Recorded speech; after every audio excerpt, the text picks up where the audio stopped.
আসসালামু আলাইকুম এভরিওয়ান, তোমরা অনেকে আমার এই পেন্টিংটির ফুল টিউটোরিয়াল চেয়েছিলে। তো চলো আজকে ফুল ডিটেইলে তোমাদের সঙ্গে এই পেন্টিংটি টিউটোরিয়াল শেয়ার করি।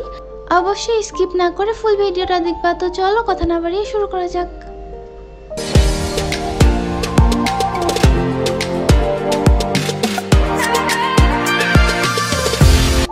তো এই পেন্টিংটি আমি করেছিলাম অ্যাক্রিলিক প্যাডে।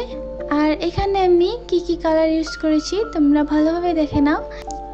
তো এখানে আমি প্রথমে ব্যাকগ্রাউন্ডে কালার করে নিচ্ছি। এখানে আমি ব্যাকগ্রাউন্ড কালার করার জন্য একটি ফোমের ইউজ করেছি। এখানে ফোমটা ইউজ করার কারণ হলো তোমরা ব্রাশে যদি কালারটা ব্লেন্ড করতে যাও পেপারে অনেক সময় কালারটা ভালোভাবে ব্লেন্ড হবে না। তো এখানে এই ক্ষেত্রে ফোমটা ইউজ করাই ভালো পেপারের ক্ষেত্রে।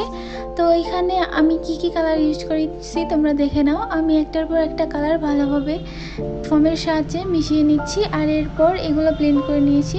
তো ব্যাকগ্রাউন্ডটা শুকানোর পরেই কিন্তু আমরা পরের স্টেপের কাজগুলো করব। এখানে আমি ইয়েলো, স্যাপ গ্রিন আর কালো একটা নাইফে নিয়ে এটা ভালোভাবে নিচের দিকে কিছু ঘাস বসাতে এখানে এঁকে নিচ্ছিলাম। আর এটা কালারটা শুকানোর আগে একটা শুকনো ব্রাশের সাহায্যে রঙগুলো ভালোভাবে ব্লেন্ড করে নিতে হবে। খেয়াল রাখতে হবে সবগুলো কালার যেন একসঙ্গে মিশে না যায়, যেহেতু এখানে একটা বিভিন্ন গ্রিনের শেডের একটা লেয়ারিং হচ্ছে, তাই সবগুলো শেড যেন আলাদা আলাদা থাকে এইটা একটু খেয়াল রাখতে হবে। এরপর আমি স্যাপ গ্রিনের সাথে কালো মিক্স করে আরেকটা শেড বানিয়ে উপরের দিকে আরেকটু শেড করে দিচ্ছিলাম। যেহেতু এটা একটা আবছা জঙ্গল বোঝাবে তাই এখানে খুব বেশি ডিটেলের দরকার নেই, শুধু একটু হালকা করে শ্যাডো করে নিচ্ছিলাম। আর এখানে আমি কালো আর গ্রে কালার ইউজ করে দূরে একটা ছোট ঢিপি মতো মানে পাহাড় যেটা বলো আর কি ওইটা এঁকে নিচ্ছিলাম। তো নিচের কাজ শেষে আমি উপরে ডালটা এবার এঁকে নিব। আর ডাল এখানে সবসময় তোমরা একটু আঁকা বাঁকা করে আঁকার চেষ্টা করবা। আর ছবি আঁকতে আঁকতেই দেখো আরেকজন চলে এসেছে ছবি আঁকা শিখতে।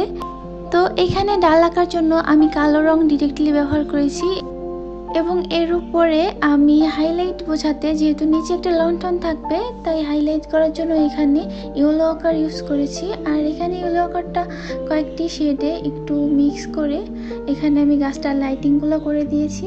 আর নিচে যেহেতু এখানে একটা লন্ঠন ঝুলবে তাই হ্যাঙ্গারটাও করে নিয়েছি। আর গাছের পিছে এখানে আমি লেমন ইয়েলো ইউজ করে পাতার কিছু উজ্জ্বল ছায়া এঁকে দিচ্ছিলাম। আর এখানে আমি ছোট ছোট কিছু পাতা অ্যাড করে দিচ্ছিলাম যাতে আরেকটু সুন্দর লাগে। তো এখানে অনেকগুলো পাতা এঁকে নিচ্ছি ছোট ছোট করে।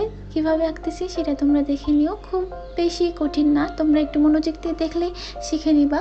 আর এখানে আরেকটি ব্রাশে আমি স্যাপ গ্রিন আর ব্ল্যাক মিক্স করে হালকা একটু লেমন ইয়েলো দিয়ে পাতার আরেকটু শেডিং করে দিয়েছিলাম। আর এর উপর ছোটো ছোটো করে আবার পাতা ডিটেইলিং করে দিয়েছি। আর এরপর এখানে ঝুলন্ত কিছু ফুল হবে, এই ফুলের ডালগুলো আমি আগে একটু আঁকা বাঁকা করে এঁকে নিয়েছি। এরপর একটা ডার্ক কালার বানিয়ে পার্পেল যেটা আর কি ওইটা দিয়ে আমি প্রথমে নিচের লেয়ারটা দিয়ে নিচ্ছিলাম। এরপর তার সঙ্গে একটু সাদা মিক্স করে আরেকটি উজ্জ্বল কালার তৈরি করে তার উপরেরগুলো দিয়ে নিচ্ছিলাম। আর এখানে সব সময় ছবি আঁকার সময় আলো ছায়ার ব্যাপারটা একটু খেয়াল রাখবা। আর এর উপর আমি আরেকটু সাদা মিক্স করে আরেকটি উজ্জ্বল কালার করে ফুলগুলোর উপর আরেকটি লেয়ার দিয়ে দিচ্ছিলাম যাতে আলো ছায়াটা বোঝায় আর ফুলগুলো একটু রিয়েলিস্টিক লাগে। তো এরপর এখানে নিচের দিকে আরও কিছু ছোট ছোট পাতা আঁকবো, এই জন্য এখানে আমি স্যাপ গ্রিনের সঙ্গে ব্ল্যাক মিক্স করে এবং লেমন ইয়েলো দিয়ে একটু শ্যাডো করে আর নিচে একটু ছোট ছোট পাতার ডিটেল দিয়ে দিচ্ছিলাম। এখানে কয়েকটা কালার ইউজ করেছি। আর নিচে আমি ঘাসের জন্য এখানে এখন ডিটেলিংগুলো করব। আর এখানে আমি লেমন ইয়েলো, গ্রিন আর ইয়েলো কালার ইউজ করে এখানে কিছু ছোট ছোট করে নষ্ট ব্রাশের সাহায্যে দিয়ে দিয়েছি পাতা। আর এরপর আমি ডিটেলিং ব্রাশের সাহায্যে ছোট ছোট পাতার যে স্পষ্ট পাতাগুলো আছে এগুলো এঁকে নিচ্ছি। এটা একটু ঠান্ডা মাথায় করার চেষ্টা করবে তোমরা, খুব একটা কঠিন না, একটু ভালোভাবে দেখলেই তোমরা করে ফেলতে পারবে। আর নিচের দিকে আমি আরও কিছু স্পষ্ট পাতা এঁকে নিচ্ছিলাম যাতে আর একটু সুন্দর লাগে। তো এখানে আমি কিভাবে পাতাগুলো এঁকেছি, পাতা কিন্তু সবসময় সোজা হয় না, এক একটা এক এক অ্যাঙ্গেলে হয়, তো একটু আঁকা বাঁকা করে তোমরা যেভাবে পারো সেভাবে পাতাগুলো সব এঁকে নিবা। আর সবগুলো পাতা এক কালারই দিবা না, কারণ পাতা যেহেতু অনেক কালারেরই হয়, গ্রিনের বিভিন্ন শেডে পাতাটা আঁকার চেষ্টা করবা। এরপর উপরে আমরা লন্ঠন আঁকার জন্য প্রথমে সাদা দিয়ে কাভার করে নিয়েছি লাইটের জায়গাটা।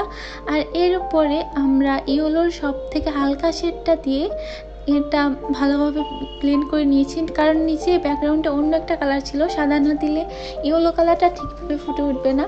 আর এখানে কমলা রং দিয়ে আমি আরেকটু ভালোভাবে শেডিংগুলো করে নিচ্ছিলাম। আলো ছাড়ার দিকটা যেহেতু বেশি ইম্পর্টেন্ট, তাই এখানে এটা ভালোভাবে খেয়াল রাখতে হবে। আর এখানে আমি একটা ব্রাশ ভিজিয়ে নিয়ে ভালোভাবে কালারগুলো ব্লেন্ড করে নিচ্ছিলাম। এবার লণ্ঠনের উপরে যে খাঁচার মতো অংশটা, ওইটা আমি এখানে একটা ডার্ক কালার বানিয়ে ওইটাও করে নিচ্ছিলাম। আর এখানে কালো রং দিয়ে প্রথমে বর্ডার লাইনটা করে নিচ্ছিলাম, যাতে একটু সুবিধা হয়। কিভাবে করেছি তোমরা ভালোভাবে একটু খেয়াল করে দেখে নিও। আর এখানে খাঁচার উপরে যে অংশটা আছে, এইটা একটু ডার্ক কালার দিয়ে আমি ভালোভাবে হাইলাইট করে দিচ্ছিলাম। আর যেহেতু এটা একটু উজ্জ্বল রঙের হবে, তাই আমি সাদা দিয়ে এখানে হাইলাইটগুলো করে দিচ্ছিলাম আর ডিটেলগুলো করছিলাম, যাতে একটা 3D ভাব আসে। তো এটা একটু তোমরা ভালোভাবে দেখলেই বুঝতে পারবা, এখানে খুব একটা বলার কিছু নেই। আর এখানে একটা গ্রে কালার ইউজ করে আমি লণ্ঠনের উপরে যে আলোর অংশটা হাইলাইট করে দিচ্ছিলাম।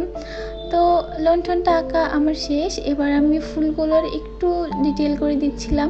আর এখানে কিছু জোনাকি পোকা আঁকবো, তাই আমি ব্রাশের মধ্যে ইয়েলো কালার নিয়ে একটু ছিটিয়ে দিয়েছি পিছনের আবছা যে জোনাকি পোকাগুলো আছে এগুলো বোঝানোর জন্য। আর এরপর আমি কিছু স্পষ্ট জোনাকি পোকা এঁকে দিব। এখানে আমি নিচে একটু হালকা কমলা কালারের সঙ্গে সাদা মিক্স করে একটা লাইটের মতো করে তার উপরে সাদা দিয়ে একটু হাইলাইট করে দিচ্ছিলাম, যাতে একটু উজ্জ্বল দেখায়। আর এখানে ছোট ছোট কিছু ডট দিয়ে দিচ্ছিলাম। আর এটা ছিল ফাইনাল রেজাল্ট। কেমন হয়েছে অবশ্যই কমেন্ট করে জানাবা। আল্লাহ হাফিজ।